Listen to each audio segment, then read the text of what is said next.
بسم اللہ الرحمن الرحیم. شروع کرتا ہوں اللہ تعالیٰ کے اس بابرکت نام سے جو بڑا مہربان اور بیداشت رحم کرنے والا ہے. آج کا ہمارا جو ٹاپک ہے، ٹائٹل ہے، لیکچر ہے یا عنوان ہے، وہ ہے فیمر. اس کو ہم فیمر بھی کہہ سکتے ہیں یا ڈاکٹر کی طرف سے یہ جو پریسکرپشن آتا ہے اس میں ٹائی بھی لکھا ہو سکتا ہے کہ مطلب tie a P and lateral یا فیمر اے پی اینڈ لیٹرل یا league a P and lateral. تو اس کو ہم لیگ بھی کہہ سکتے ہیں. فیمر بھی فیمر تو آلریڈی یہ اناٹامیکل نیم ہے اس بون کی فیمر، اور ساتھ ساتھ ہم اس کو جنرل لینگویج میں اگر ہم بات کریں تو اس کو ٹائی بھی ہم کہہ سکتے ہیں. تو femur shape of the femur. Two projections are taken routinely AP and lateral view with both the knee and hip joint are included on the image. Normally یا routinely جو projections یا views ہم لیتے ہیں فیمر بون کی تو وہ ہوتی ہے AP یعنی anterior posterior view اور ساتھ ساتھ lateral view. لیکن اس کے ساتھ ساتھ ہم نے both joints مطلب اس فیمر کے اوپر جو جوائنٹ ہے ہپ جوائنٹ اور اس سے نیچے جو جوائنٹ ہے یعنی نی جوائنٹ، یہ اس دونوں کو ہم نے امیج میں انکلوڈ کرنا بہت ضروری ہے. اچھا، انٹیریور پوسٹیریور پروجیکشن یعنی اے پی. کیسٹ سائز ہمارے پاس ان لوگوں نے 12-15 لکھا ہے، لیکن مختلف کمپنیز کی طرف سے جو کیسٹس آتے ہیں یا امیجنگ پلیٹ جس کو ہم کہتے ہیں، تو یہ مختلف سائز کے مل کر آتے ہیں اکارڈنگ ٹو دی کمپنی یا مینوفیکچرنگ یا according to the reader size. تو اس کو ہم نارملی جو ہم یوز کرتے ہیں تو 14-17 یوز کرتے ہیں. مطلب یہ اس کے لیے جتنا بڑا سائز کا کیسٹ ہمارے پاس اویلیبل ہو تو اس کو ہم یہ جو ڈسٹل اور پراکسیمل اینڈ سے اس امیج میں آپ دیکھ سکتے ہیں. ایکچولی ان لوگوں نے اس کو ایسا رکھا ہوا ہے، لیکن نارملی ہمارے پاس اتنے بڑے سائز کے کیسٹس بھی نہیں آتے کہ ہمارے پاس یہ جو فیمر بون ہے یہ بالکل الانگ آ جائے یا پیرل آ جائے. تو اس لیے ہم کیسٹ کو پھر اس جوائنٹ کو انکلوڈ کرنے کے لیے اور ساتھ ساتھ اس جوائنٹ کو انکلوڈ کرنے کے لیے ہم اس کیسٹ کو پھر کراس پر رکھتے ہیں. تو کراس پہ جب ہم رکھیں تو پھر ہمارے پاس یہ entire shape of the femur bone ہمارے پاس یہ ریڈیوگرافیکلی پریزنٹ ہوتا ہے. تو اس لیے یہ جو ہے جتنا بڑا کیس ہمارے پاس اویلیبل ہو تو اسی طرح ہمارے پاس اس بونس کی اور ساتھ ساتھ یہ جو اٹیچ اسٹرکچر ہے اس کی ڈیمانسٹریشن ہمارے پاس اچھی رہے گی.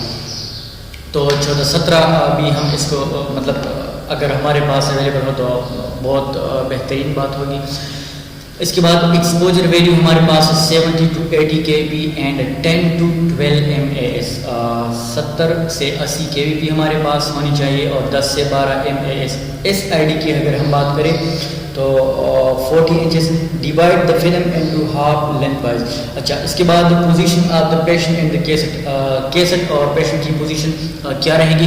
The patient lies supine on the X ray table with both legs extended. Patient کو ہم نے ٹیبل کے اوپر یا ٹیبل ٹاپ پہ لٹانا ہے اور اس کی بوتھ لیگس جو ہے یہ بالکل ایکسٹینڈیڈ ہونی چاہیے، بالکل سیدھی ہونی چاہیے. The affected limb is rotated to centralize the patella or the femur. اور یہ affected limb جو ہے یا جس کا ہم نے ریڈیوگراف لینا ہے تو اس کو ہم نے روٹیٹ کروانا چاہیے اور ساتھ ساتھ سینٹرلائزڈ ہونی چاہیے تاکہ یہ پیٹیلا جو ہے یہ بالکل فیمر کے بالکل سینٹر پہ آ جائے. مطلب یہ پیٹیلا جو ہے یہ ادھر ادھر نہ آ جائے، مطلب یا زیادہ ان سائڈ یا زیادہ آؤٹ سائڈ. اور دوسری بات the cassette is positioned in the bucky tray or directly under limb. اور یہ کیسٹ جو ہے یہ ہم نے بکی میں رکھنا چاہیے. بکی میں اگر ہم رکھیں تو اچھی بات ہوگی کیونکہ بکی اور پیشنٹ کے بیچ یعنی ٹیبل کے اندر یا ٹیبل کے انڈر ایک گرڈ ہوتی ہے جو کہ اس سے امیج کی کوالٹی بھی امپروو ہوتی ہے، اسکیٹر ریڈیشن کو بھی یہ کنٹرول کرتا ہے. لیکن اگر یہ نہ ہو یا ایسا کچھ فیسلٹی نہ ہو مطلب یا پیشنٹ کو ہم موو نہیں کر سکتے ایکس رے ٹیبل کو، تو اس کے بعد ہم ڈائریکٹلی بھی اس افیکٹڈ لمب کے اندر یا اس کے انڈر ہم اس کو رکھ سکتے ہیں. اچھا، adjust posterior aspect of the limb include the both hip and the knee joint. اور ہم نے اس فیمر کے نیچے اس کیسٹ کو یوں ایڈجسٹ کرنا چاہیے تاکہ ہمارے پاس یہ دونوں جوائنٹس آ جائے. سینٹرل رے ڈائریکشن. اب سینٹرل رے ڈائریکشن کیا کرے گی؟ Central to the middle of the cassette and mid of the femur. یہ سینٹر جو ہے centre to to the middle of the cassette in the middle of the femur. ہمارے پاس یہ جو ورٹیکل ایکس رے بیم ہے یہ بالکل فیمر بون کی جو شیپ ہے اس کے بالکل بیچ آنی چاہیے.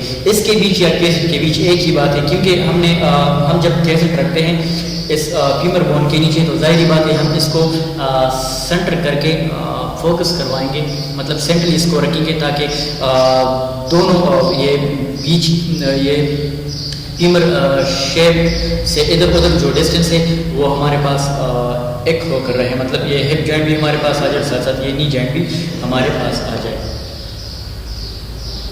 تو مطلب اس کو ہم کیسٹ کے سینٹر پر ہم اس کو فوکس کریں گے یا بالکل لیگ یا فیمر بون پہ. امیج کیریکٹرسٹکس کی اگر ہم بات کریں, انٹائر فیمر انکلوڈنگ ہپ اینی جوائنٹ شوڈ بی سین. یہاں پہ بار بار اس بات پہ زور دے رہا ہے کہ انٹائر فیمر کے مطلب یہ انٹائر فیمر ہے, آپ دیکھ سکتے ہیں یہ فیمر کی شیپ بھی ہے, لیکن اس کے ساتھ ساتھ یہ جو پراکسیمل اور ڈسٹل اینڈس ہے, تو ڈسٹل پہ ہمارے پاس نی جوائنٹ ہے اور پراکسیمل پہ ہمارے پاس ہپ جوائنٹ ہے, تو یہ بھی ہمارے پاس ہونی چاہیے. اچھا, اس کے ساتھ ساتھ greater and lesser trochanter should not be superimposed by femur. یہ لیزر اور گریٹر ٹروکینٹر جو ہوتے ہیں یہاں پہ ایک اسٹرکچرس ہوتے ہیں, اس کو ہم گریٹر ٹروکینٹر یا لیزر ٹروکینٹر ہوتے ہیں, تو اس کو ہم نے ایک دوسرے کے اوپر سپر امپوزڈ نہیں لینا چاہیے. مطلب ہم اس پاؤں کو انٹرنلی تھوڑا سا روٹیٹ کریں گے تاکہ وہ جو گریٹر ٹروکینٹر اور لیزر ٹروکینٹر ہے وہ ایک دوسرے کے اوپر سپر امپوز نہ آ جائے. اپنا بہت سارا خیال رکھیے گا. اللہ حافظ.